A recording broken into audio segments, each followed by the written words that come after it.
अस्सलामुअलैकुम, कैसे हैं आप सब। Welcome to my YouTube channel. आज का हमारा टॉपिक है अल्फ़ाबेटिकल साउंड्स।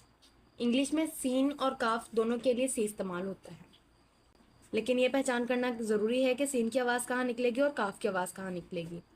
तो आए जानते हैं कि अगर सी के फ़ौरन बाद आई ई वाई आ रहा हो तो सीन की आवाज़ निकलती है।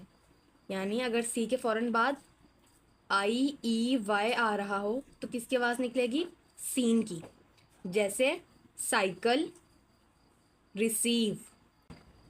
सी के फ़ौरन बाद क्या आ रहा है? आई ई वाई में से वाई आ रहा है, तो इसलिए किसकी आवाज़ निकलेगी? सीन की। जैसे साइकिल, जैसे कि रिसीव। अब सी के फ़ौरन बाद आई ई वाई में से क्या आ रहा है? आई आ रहा है, तो अब किसकी आवाज़ निकलेगी? सीन की। जैसे रिसीव।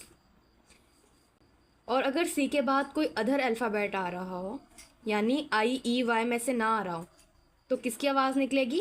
काफ की, बशर्ते ये कि एच ना हो।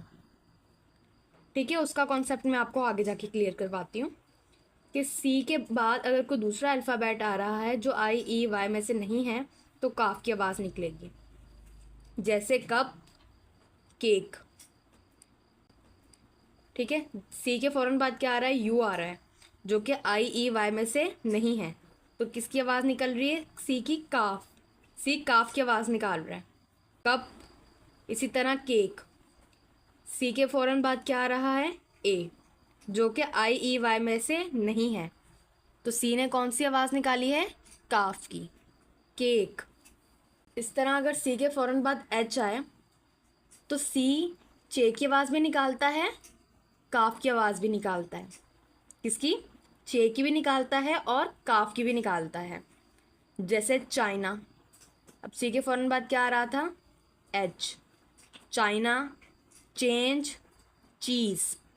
यहाँ चे की आवाज़ निकल रही है। इसी तरह स्टमक, स्कूल। इन दोनों में किसकी आवाज़ निकल रही है? काफ की। होपफुली कि आपको ये वीडियो अच्छी लगी होगी। अगर ये वीडियो आपके लिए इन्फॉर्मेटिव है तो मेरी जल्दी से वीडियो को लाइक कर दें, और अगर आप मेरे चैनल पर नए हैं तो इसे सब्सक्राइब कर दें। Thank you.